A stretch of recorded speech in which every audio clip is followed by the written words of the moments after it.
ओडिशा में 40,000 से ज्यादा महिलाएं गायब हो गई हैं। आज तक नहीं मालूम कि ये महिलाएं कहां गईं। महिलाओं के खिलाफ हर रोज यहां अत्याचार होता है, रेप होता है, बलात्कार होता है। हर रोज ओडिशा में 15 महिलाओं का बलात्कार होता है और आपकी सरकार को कुछ लेना देना नहीं। आपकी सरकार सिर्फ 24 घंटे आपका खून चूसती है, आपकी जमीन छीनती है। ना उनको महिलाओं से कुछ लेना देना, ना उनको रोजगार दिलवाना है, ना उनको युवाओं से कुछ लेना देना है। सियासत नगरी।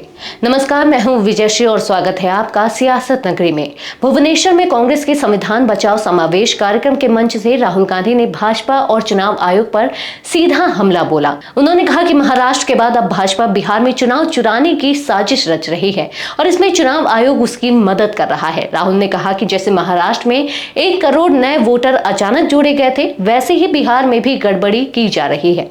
उन्होंने आरोप लगाया कि चुनाव आयोग भाजपा की शाखा बन चुका है जो निष्पक्ष संस्था की तरह काम नहीं कर रहा।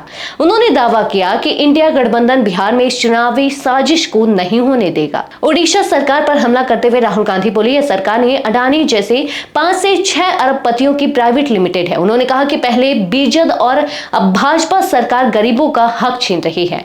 अडानी ओडिशा सरकार को चलाते और नरेंद्र मोदी को भी उन्होंने आरोप लगाया। राहुल ने जगन्नाथ यात्रा का उदाहरण देते हुए कहा, जब रथ खींचा जा रहा था तो एक नाटक हुआ।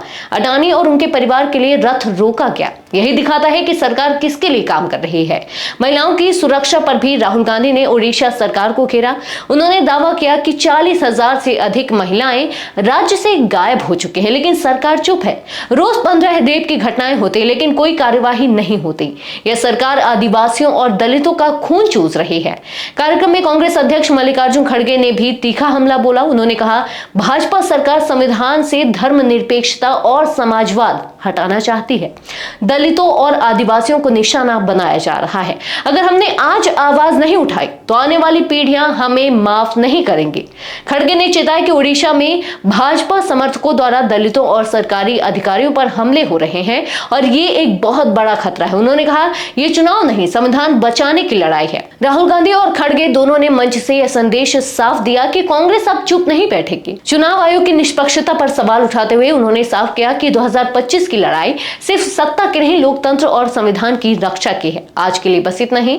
अगर आपके इलाके में कोई राजनीतिक लापरवाही, भ्रष्टाचार या जनहित से जुड़ी समस्या है तो अब चुप मत रहिए, अपनी शिकायत हमें भेजिए। सियासत नगरी आपकी आवाज को मंच देगा और जवाबदेही तय करेगा, क्योंकि अब हर सवाल होगा सीधा सत्ता से।